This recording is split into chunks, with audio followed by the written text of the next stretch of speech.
50 is a big number, to be honest, and I wasn't like really expecting that many of you to resonate with the channel, really. But yeah, like I would have been happy if it just stayed at 5, to be honest. But I resonate with you people, so thank you, I guess. But anyway, moving on before it gets too sappy. Today I'm going to share with you, because I mentioned that I probably would do a future video on them, and here it is. So 50th special per se. First dream I'm going to mention is Lilith's Gift. It was a full moon night in this dream. The moon was large like a supermoon, and its light shone down and painted the street in a nice silvery sheen.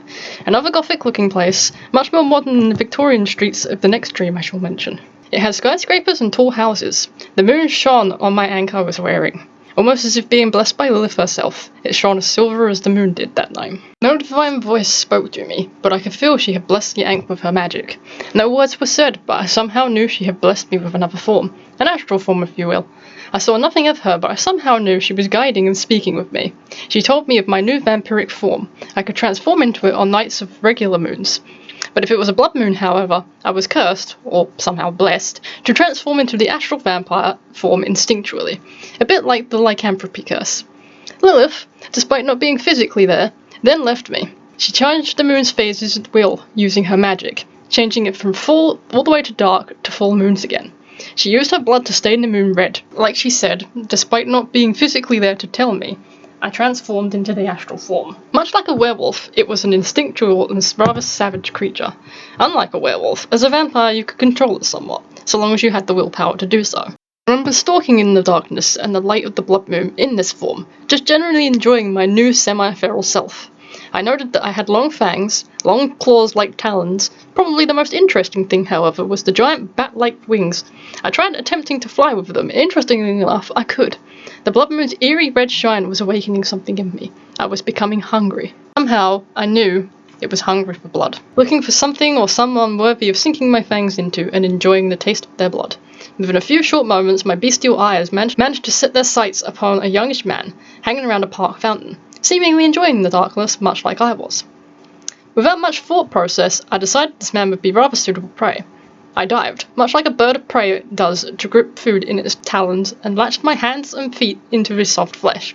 With the grip of my claws, I managed to be able to hold them in place. He wasn't going anywhere necessarily, especially with me holding onto him in a way akin to a murderous piggyback.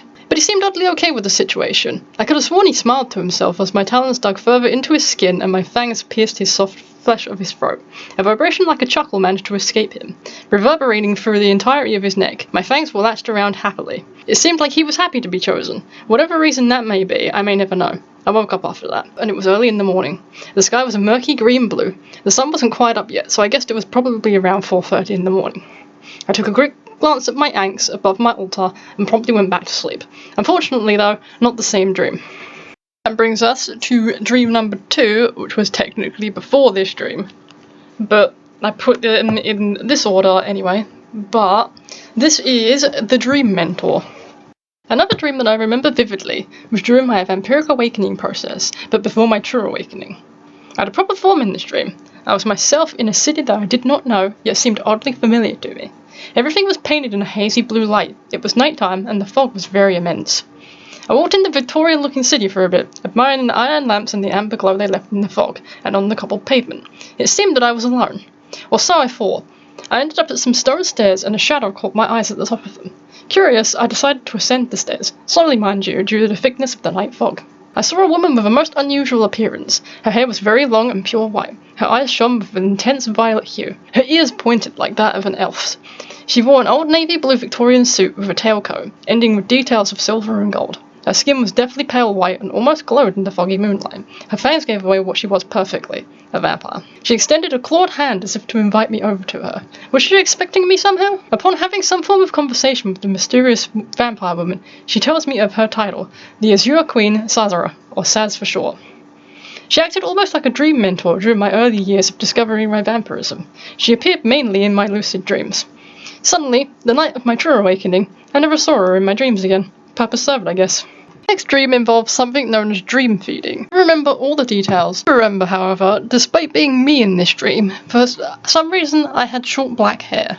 But in this dream, I ended up luring an antique seller to a house with vampires waiting for them, convincing him they had quite a few antiques they wanted appraisal for, but they could only have them appraised at their house. I ended up taking him there, where me and 4 other vampires were. 2 females ended up taking and biting his legs. 2 males ended up taking him and biting his arms, and I bit the back of his neck for some reason. Once I was satisfied with the meal, I let out a growl. Fangs on show, blood poured around my chin, but not for very long. I licked up the rest of the blood, eyes glowing red with a sweet sangre-reverse hunger. And then unfortunately I woke up. That's your 50th subscriber special. Again, thank you to that happened to resonate with this channel. Honestly, wasn't expecting so many of you to resonate with this. This was basically started off as just a experimental project. I mean, hey, if I resonate with you, great, amazing, good to know. I'm gonna go before this gets like really sappy, and I will see you in a future video.